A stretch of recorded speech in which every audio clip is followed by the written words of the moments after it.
On COVID-19, Absa Bank says its payment relief leads with over 376,000 accounts, amounting to 5.8 billion rand in cash flow relief over 3 months.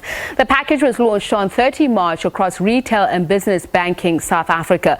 Bongiwe Gangeni is Deputy Chief Executive, Absa Retail and Business Banking South Africa. Very good evening to you, and thank you so much for joining us.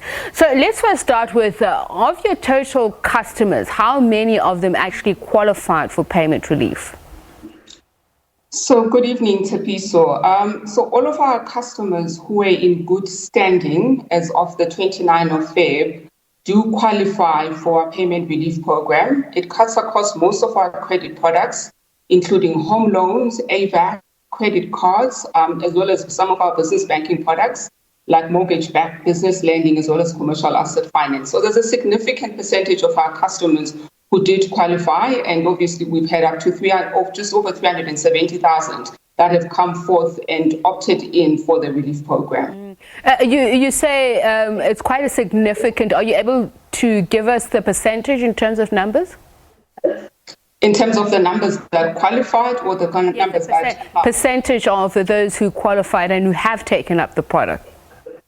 So it's a significant percentage. As I said, I'm not able to give the exact percentage, but it was really open to a significant number of our customers. And as I've indicated, just over 370,000 made the decision to take it up. I guess I'm just trying to understand if you are expecting more of them to take it up, because the time within which people would have realized that they probably need it and the time within which they would have had to apply probably would have been constrained, and you may see more people try and take up the payment relief package?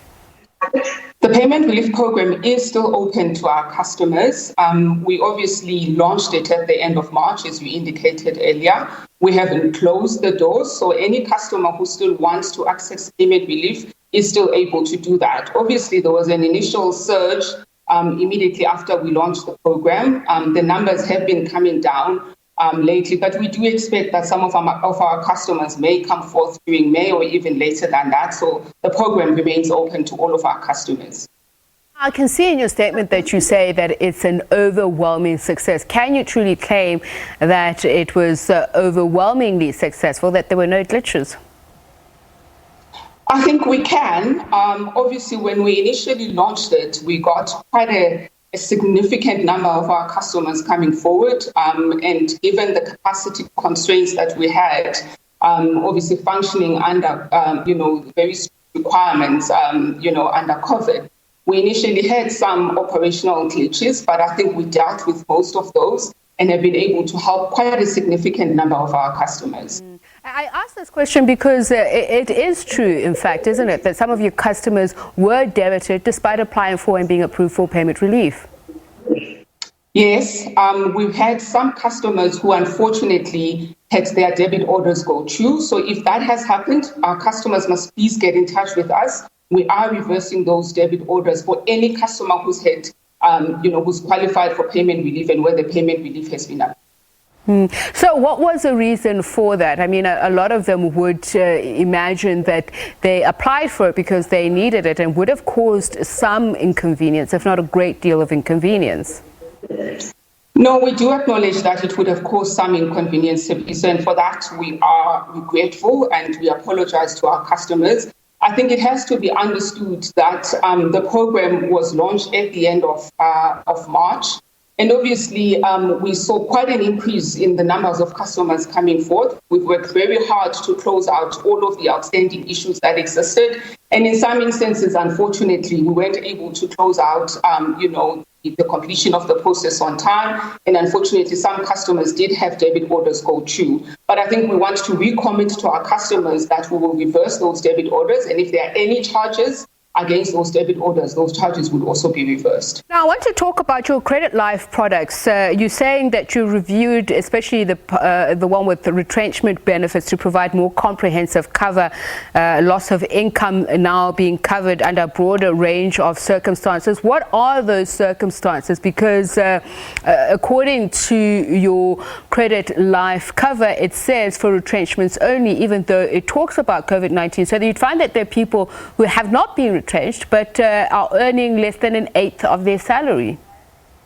I think that's exactly the reason why we've indicated that we've reviewed the definition. Our definition of retrenchments was very narrow. Obviously, given COVID circumstances, some of our customers are not necessarily getting retrenched. They're either being asked to stay away from work for 3 months, or their salaries have been reduced by 20 or 30%. So we had to relook the definition of what we deem to be retrenchment, and we've expanded that so that a bigger portion of our customers are able to benefit from credit life. Who would qualify then? If you say you've broadened it, what does it mean? So what would you have to provide as proof to say this is how COVID-19 has impacted me and my earnings?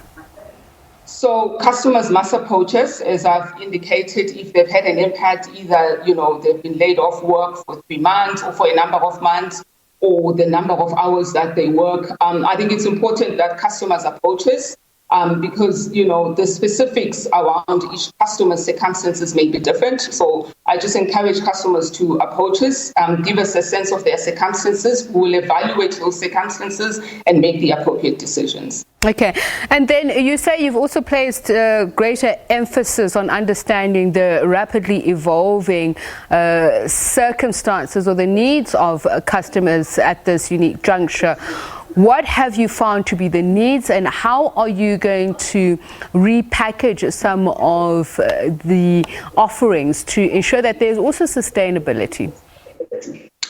Obviously, a big part of our focus initially, Tshepiso, was around providing the payment relief program, which we've put out there, which was really targeted at ensuring that we are able to help our customers with cash flow in the immediate. In our business banking space, we also offer more bespoke, solutions for our customers, because sometimes in the business banking space, you find that customers have specific needs that may be different given the type of entity that those customers have. We've also seen that increasingly customers are using our online platforms, so we continue to enhance those online platforms and make sure that they are available to customers, that there are services available on those platforms. And obviously, we're seeing more customers also using our contact centers. So essentially, we've seen an increase as it relates to our virtual channels. And we have a sense that this is going to be a continuing trend as customers become more comfortable with using our online channels.